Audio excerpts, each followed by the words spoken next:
Good day for my friends. Summer, half sleeve shirts, galluses. That's the new me on Friday, especially. What do we have here, right? We've had lots of people come in at the same time. You had Wang Yi, you had Lavrov. Lavrov is going on about the rupee trade. So the one thing you've got to worry about the rubles trade, it's always misrepresents the ruble, the exchange rate. So you really don't want to get into that.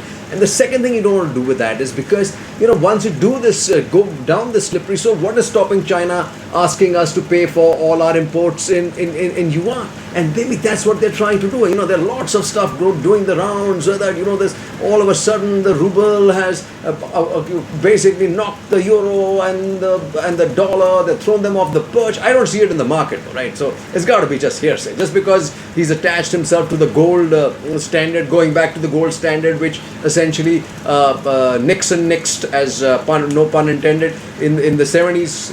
This guy's trying to build back the gold standard because he's got a whole reserve of gold. His foreign exchange reserves in dollars are useless at this point of time. But I'm told gold may go the same way, and he may have a difficult time with this Mr. Singh. Mr. Singh is a challenging person. But hey, when we look at independent foreign policy, or we talk about neutrality, or we talk about our not taking sides, we got to get up and smell the coffee and ask ourselves, have we really been independent?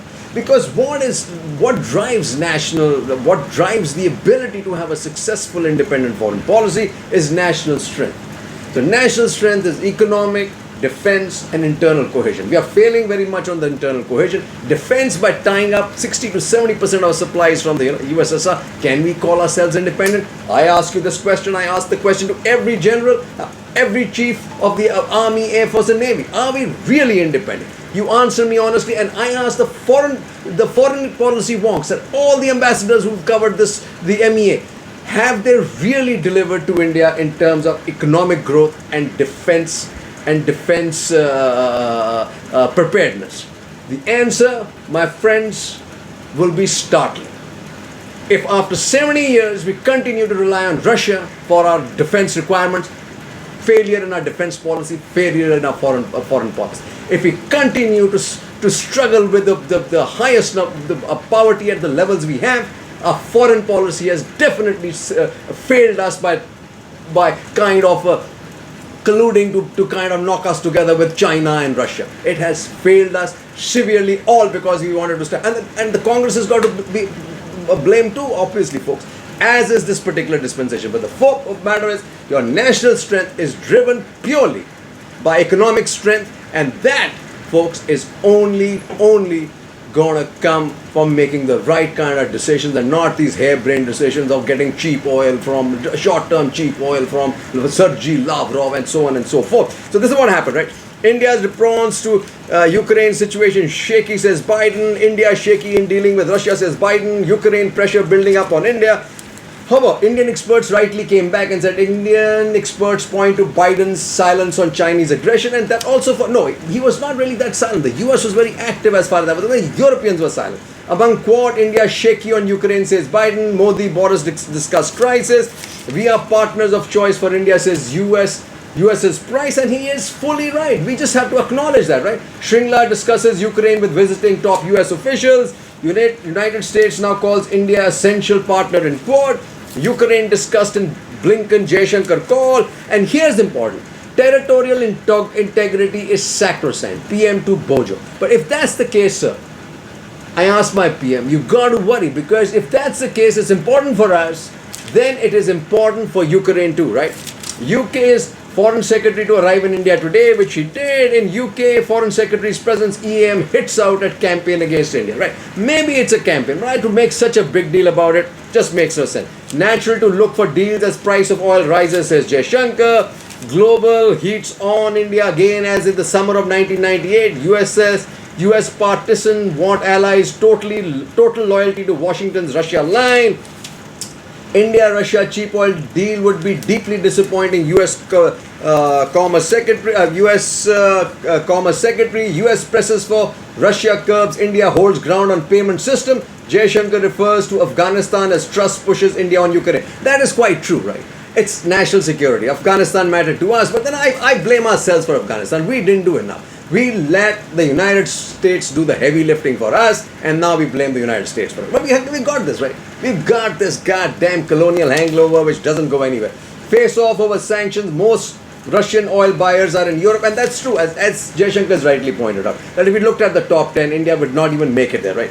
Russia won't help India if China breaches LSA, US Deputy NSA Singh. And let me just tell you, he is absolutely right. Will support facilitate India EU FTA situation to be win-win for all. Russia continues to create problems. Russia conducts drill on disputed islands. This is with Japan.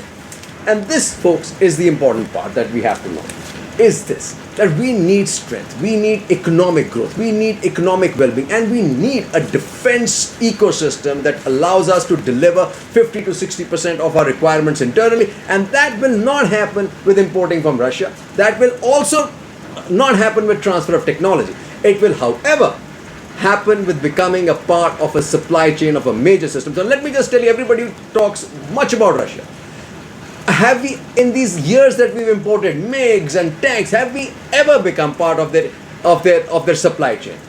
Your answer will be a big fat no, and that's a huge failure for our entire defense establishment, our entire defense production establishment, and definitely a failure for our Ministry of External Affairs.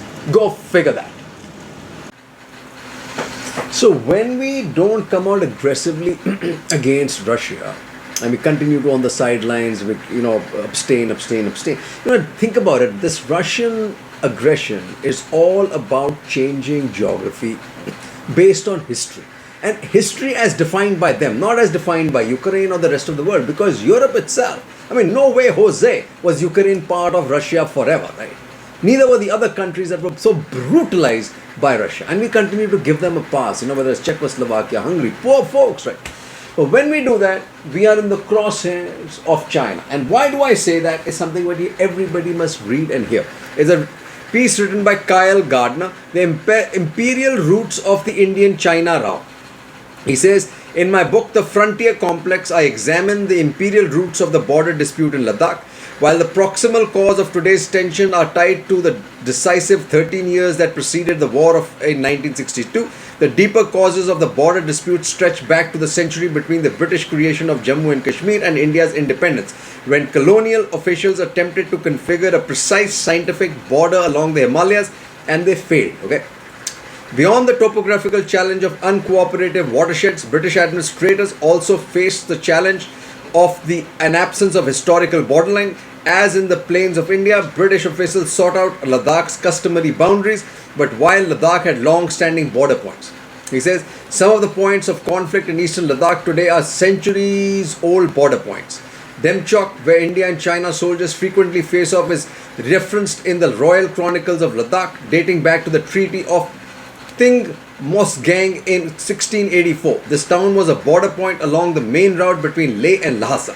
Routes like these, whether to Tibet, Central Asia, Kashmir, or southwards to Kullu and the plains of India, reflected Ladakh's historical nexus as a crossroads of High Asia. So when we go about doing that, folks, we run ourselves afoul as far as China is concerned, because they're going to hog up Arunachal Pradesh, Sikkim, based on historical boundary lines of Tibet, right?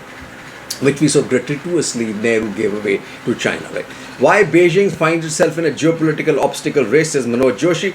Competition with the US and the war in Ukraine have upset Beijing's calculations. It is now seeking to focus its diplomacy on blaming the US, but its bigger problem may be the united response of Europe to the developments have complicated its task. Beijing has long seen Europe as a key to its global strategy. At the heart of the Belt and Road Initiative are trans-Eurasian links akin to the ones that enriched the Atlantic economies in 50s and 60s. Now that it's patiently built 17 plus 1 grouping in Eastern and Central Europe become NATO's front line against the Russians, the Chinese have a serious problem on hand. So what this invasion has done is has brought NATO together and destroyed the cohesion that the divide that China was developing in Europe, right? Biden brings out old Cold War playbook but fails to draw Xi and says Zorawar Daulat Singh. He says China, for its part, has not fallen under the spell in this triangular geopolitics, as it still values a strategic partnership with Russia. As Western companies recede from the scene, China is already deepening energy and economic ties with Moscow. But Mr. Daulat Singh, do you know that The only 2% of China's exports go to Russia. Go figure that. How much help is that going to be for markets lost for China? I don't know, right? He says, finally, and not unrelated to the greater power dynamics, is Chinese Foreign Minister Wang Yi's outreach to Delhi. China, which looked at its India front largely through its escalating competition with the US, now finds it advantageous to stabilize its relationship with India as US-China extreme competition, as Biden described it a year ago, comes down a notch. But let me just say this, folks. This is all hogwash. His trip to India was to save the Rick and the Brick and continue to see us dummies. We've been, the 3Ds, dumb, delusional, and dimwits about our relationship with Russia and also about China. Okay.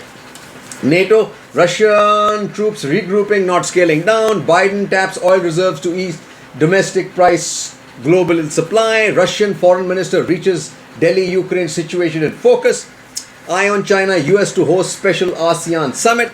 New Delhi puts onus on Beijing, better ties only if you disengage, rightly so. And you know what the Chinese are up to, right? They're against Indian interests all over the place, as is Russia.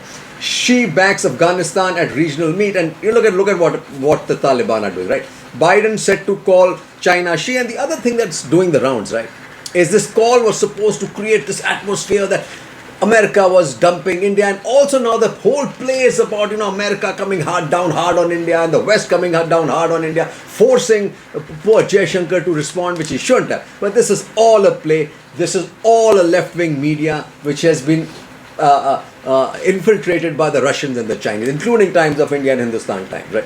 And what does this say? Is a DC Beijing reset currently underway? And this is what has been written. He says, but at the same time, those who assume that a possible US-China reset on a set of limited issues will suddenly transform Washington's orientation towards Asia entirely are probably taking a leap too far. American security interests, partnerships, equities in the region are too deep for them to be parted away.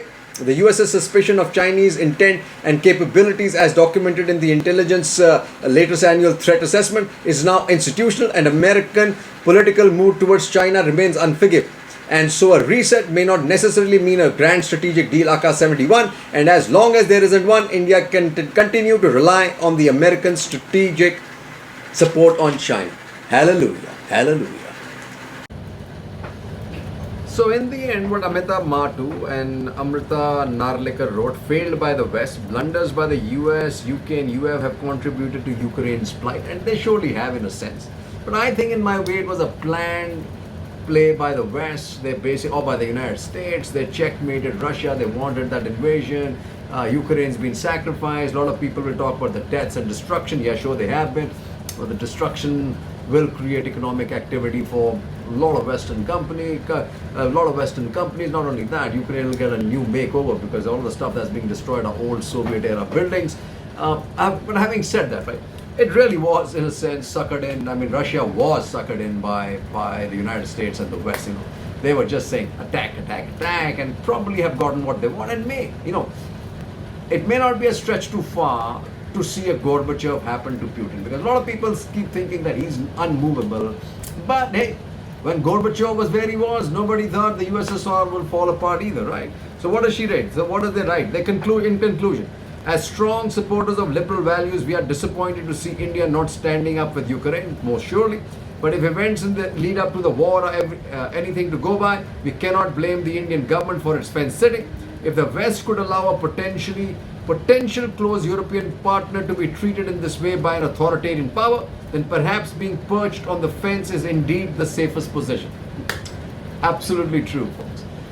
Either way, I think India has played its cards very right. You can see that with a number of people and foreign dignitaries and foreign policy coming in from the US, talks with Australia, Prime Minister of Japan.